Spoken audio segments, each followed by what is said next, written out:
ग्वालियर में आजाद समाज पार्टी कांशीराम और भीम आर्मी की संभागीय कार्यकर्ता बैठक एक होटल में आयोजित हुई। इस बैठक में ग्वालियर हाईकोर्ट में बाबा साहब भीमराव अंबेडकर की मूर्ति लगाने को लेकर मंथन हुआ। साथ ही इसी महीने में होने वाली भीमराव अग्निपथ महारैली की तैयारी को लेकर समीक्षा की गई। बैठक की अध्यक्षता आजाद समाज पार्टी के वरिष्ठ नेता दामोदर सिंह यादव द्वारा की गई। बाबा साहब की स्टेच्यू का जो मामला है पूरे मध्य प्रदेश सहित पूरे देश के अंदर ये बड़ा मामला बन चुका है। आप सब साथी जानते हैं। इस मुद्दे पे हम आगाह करने के लिए आए हैं, प्रशासन के साथ साथ सरकार को चेताने आए हैं कि जल्द से जल्द बाबा साहब की स्टेच्यू लगाई जाए, नहीं तो ये मुद्दा पूरे प्रदेश के अंदर, पूरे देश के अंदर आंदोलन के रूप में फैलेगा।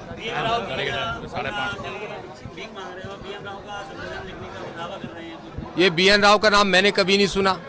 ईमानदारी से बताना आप सभी पत्रकार साथी, आप 50 की संख्या में यहाँ बैठे हो, बताओ आप में से कितने लोग पहले से BN राव को जानते हो, और बताना कि आप, आपके दादा परदादा, आपके पिता, सम्मानीय माता और बच्चे क्या सब बाबा साहब को नहीं जानते, और किस रूप में जानते हैं बाबा साहब को? ये इसी में जवाब छिपा है। राहुल गांधी जी तो अनर्गल बात करते हैं सामाजिक न्याय की। अगर वास्तव में सामाजिक न्याय की बात करना है तो आए बाबा साहब के मुद्दे पर लड़ाई लड़ें। जी हाँ, उन्होंने अभी 6-7 दिन पहले मेरे ही मित्र से पूछा और उनको बताया गया, उसके बाद वो मौन हो गए, और उन्हें मौन होना पड़ेगा क्योंकि उनकी पार्टी के अंदर सामंतशाही बैठे हैं जो बाबा साहब को पसंद नहीं करते। हमारी रणनीति है, पहली कोशिश है संवैधानिक तरीके से पूरे सम्मान से मूर्ति लगा दी जाए। अगर नहीं लगती है आर पार की लड़ाई लड़ेंगे, हर हाल में बाबा साहब की स्टेच्यू लगाएंगे। हाल की पत्रकार वार्ता में थे क्या, या वो न्यूज़ देख लिया आपने?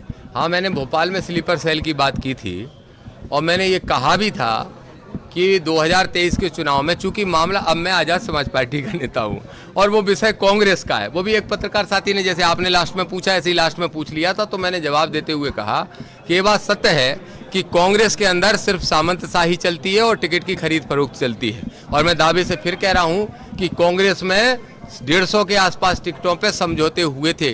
कहीं टिकट की खरीद फरोख्त हुई थी, कहीं सौदेबाजी हुई थी, कहीं समझौते हुए थे। मैं दावे के साथ कहता हूं। जहां तक बात स्लीपर सेल की है, तो चूंकि ये मामला दूसरी पार्टी का, तो मैं ज्यादा नहीं बोल सकता, लेकिन इतना जरूर मैं कहता हूं, उस न्यूज को ऐसे बना दिया बहुत सारे पत्रकारों ने कि मैं कमलनाथ पे ब्लेम कर रहा हूं। कमलनाथ का एक ही अपराध था कि कमलनाथ सामंतशाहियों के दबाव में रहे, दिग्विजय सिंह के सामने बोलने की वो कभी हैसियत नहीं जुटा पाए। ये कमलनाथ का अपराध था। बकाया कमलनाथ के पास पैसे की कमी नहीं जो टिकट बेचेंगे।